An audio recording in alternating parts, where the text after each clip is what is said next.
So in looking at the data center industry in general, there's some challenges that power and data center leaders face all the time. We talked about harmonics. Not all power is the same, right? Data center needs to have deep levels of visibility to power quality. I'm going to build the slide out, Amanda. Bear with me here for a second. Yeah. There's other elements here as well, right? So management without good metrics and visibility, a lot of power, management is reactive, which is kind of scary, especially when you have such a high critical ecosystem. It's not always easy to meet power, quality assurance, reliability metrics. Capacity is a big issue, right? How do we forecast what else we need, how much we need? We just talked about it right now, right? With the Hoffman State Chicago data center that's being built by Microsoft, they're seriously asking the question, listen, maybe you can deliver this power now, but we are planning to expand it out. Can you give us the rest of these buckets of energy that we need a little bit as well? And that's where the conversation gets a little bit complicated as well. And obviously complexity, right?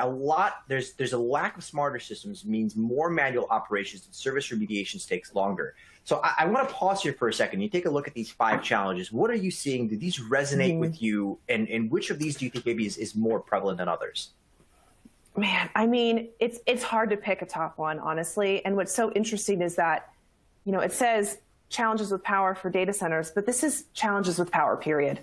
Right? It doesn't matter if you're a data center or not. Any kind of load is going to experience this. The utility experiences this. And I think it depends on the situation. I think the security part is huge. We're seeing the hacks like the pipeline hack, right?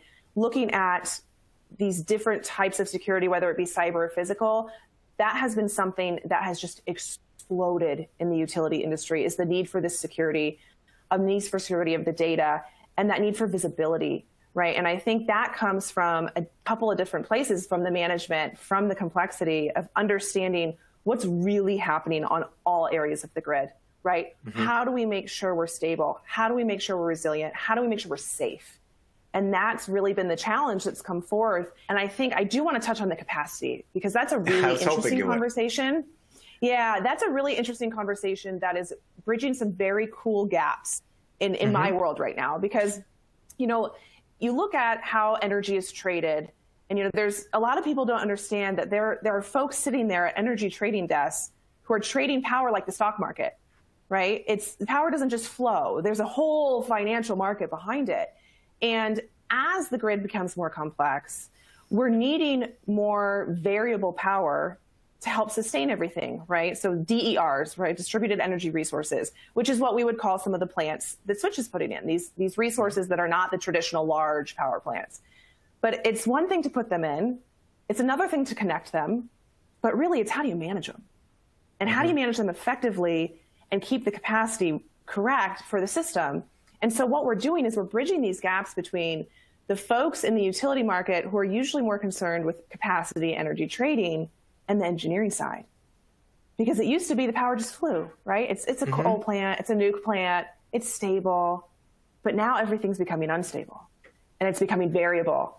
And so now we're having to have these, again, very technical engineering conversations in the same room as energy trading conversations, right? And you're seeing systems like DERMS come out, distributed energy resource management system. We're having to control this stuff on the fly. And it's so fast, we're having to have a computer do it, not a human. Right. So that's where this complexity and the challenges, it's just fascinating. And of course, for any of that software to work, you need data, right? And so this is where you and I become connected, because, at my company, we're helping produce the data off the grid. And at your company, you're helping store that data. And so it's all this huge ecosystem where we have to all get together and talk about the problems.